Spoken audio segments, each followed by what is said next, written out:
Hello friend, સ્વાગત છે તમારું મારા કિચનમાં. આજે આપણે માત્ર 5 મિનિટમાં બનીને રેડી થઈ જાય એવા એકદમ ક્રિસ્પી ઇન્સ્ટન્ટ ઢોસા અને ખૂબ જ ટેસ્ટી દાળિયાની ચટણી બનાવીશું. તમે આને સવારે નાસ્તામાં કે પછી ડિનરમાં બનાવીને સર્વ કરી શકો છો. તો ચાલો બનાવવાનું શરૂ કરીએ. પહેલાં દાળિયાની ચટણી બનાવી લઈએ. તો કઢાઈમાં 1 ટીસ્પૂન તેલ નાખીશું. અડધો કપ દાળિયા નાખીશું. અડધો ઇંચ આદુનો ટુકડો. 3 લીલા મરચાં નાખીશું. લીલા મરચાં તમે તમારા ટેસ્ટ પ્રમાણે નાખી શકો છો. 1 ટેબલસ્પૂન કાજુના ટુકડા.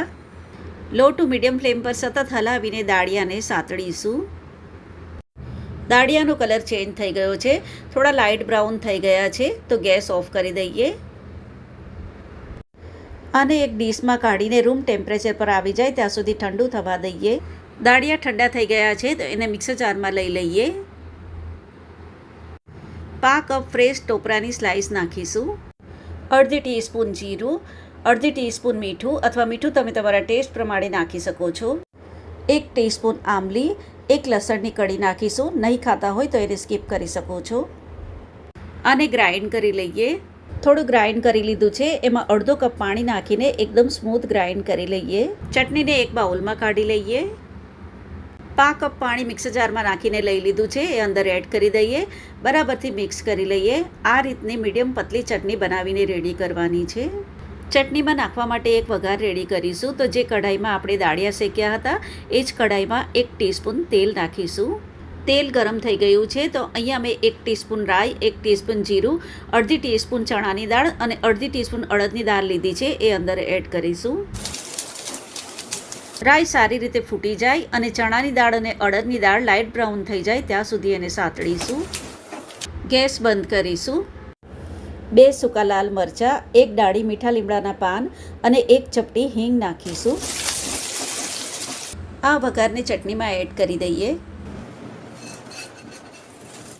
વઘારને ઉપર થોડો સ્પ્રેડ કરી દઈએ. ખૂબ જ ટેસ્ટી દાળિયાની ચટણી બનીને રેડી થઈ ગઈ છે. હવે ઢોસાનું બેટર બનાવીશું. તો મિક્સર જારમાં 1 કપ ચોખાનો લોટ નાખીશું. 1 કપ ચણાનો લોટ એટલે કે બેસન અને અડધો કપ રવો નાખીશું. 1 ટીસ્પૂન મીઠું, 1 ટીસ્પૂન જીરું, 2 મીડિયમ સાઇઝના ટામેટાં ચોપ કરીને લીધા છે અને આ 1 કપ જેટલા છે. 1 મોટી સાઇઝના બટાકાની છાલ કાઢીને ચોપ કરીને લીધું છે, આ પણ 1 કપ જેટલું છે. અડધો કપ મીડિયમ ખાટું દહીં અને 1 કપ જેટલું પાણી નાખીશું. ચમચીથી થોડું હલાવીને મિક્સ કરી લઈએ. 4 આખા સૂકા લાલ મરચાં નાખીને આને થોડું ગ્રાઇન્ડ કરી લઈએ.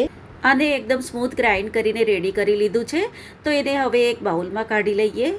મિક્સર જારમાં 1 કપ પાણી નાખીને લઈ લીધું છે, એ અંદર એડ કરીશું. બરાબરથી હલાવીને મિક્સ કરી દઈએ. આ રીતનું મીડિયમ પતલું બેટર બનાવીને રેડી કરવાનું છે. આમાં અડધી ટીસ્પૂન મીઠું બીજું નાખીશું અથવા મીઠું તમે તમારા ટેસ્ટ પ્રમાણે નાખી શકો છો. 1/2 ટીસ્પૂન ખાવાનો સોડા નાખીશું, બેકિંગ સોડા. બરાબરથી હલાવીને મિક્સ કરીશું. બેટરને એક જ ડાયરેક્શનમાં ફેટવાનું છે. બેટરને 1 થી 2 મિનિટ માટે સારી રીતે ફેટી લેવાનું છે. ખાવાનો સોડા નાખ્યા પછી બેટરને વધારે રાખવાનું નથી, તરત જ એના ઢોસા બનાવીશું. નોનસ્ટિક તવો ગરમ કરવા માટે મૂકી દીધો છે. એમાં થોડું તેલ નાખીને ટીશ્યુ પેપરથી લૂછીને તવાને થોડો ગ્રીસ કરી લઈએ. પાણી છાંટીને તવાને થોડો ઠંડો કરીશું. એક સાફ નેપકિનથી આ રીતે પાણી બધું લૂછી લઈએ.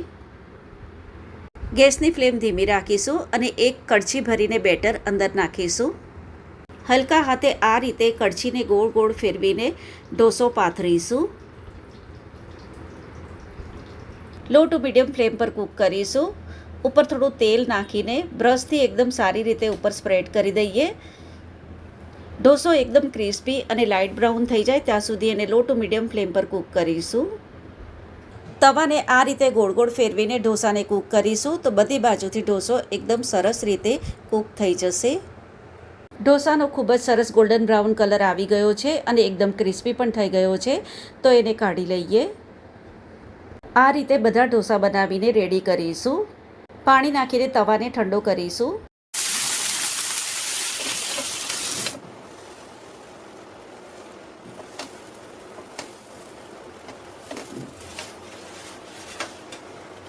ખૂબ જ સરસ એકદમ ક્રિસ્પી ઢોસા બનીને રેડી થાય છે. તમે જોઈ શકો છો કે ઢોસા એકદમ ક્રિસ્પી બન્યા છે. ચટણી ખૂબ જ ટેસ્ટી બની છે. તમે આને એકવાર જરૂરથી ટ્રાય કરજો. રેસીપી તમને પસંદ આવે તો વિડીયોને લાઇક, શેર અને ચેનલને સબસ્ક્રાઈબ કરવાનું ભૂલતા નહીં. તો ફરીથી પાછા મળીશું આવી જ એક નવી રેસીપીની સાથે. ત્યાં સુધી bye bye and take care.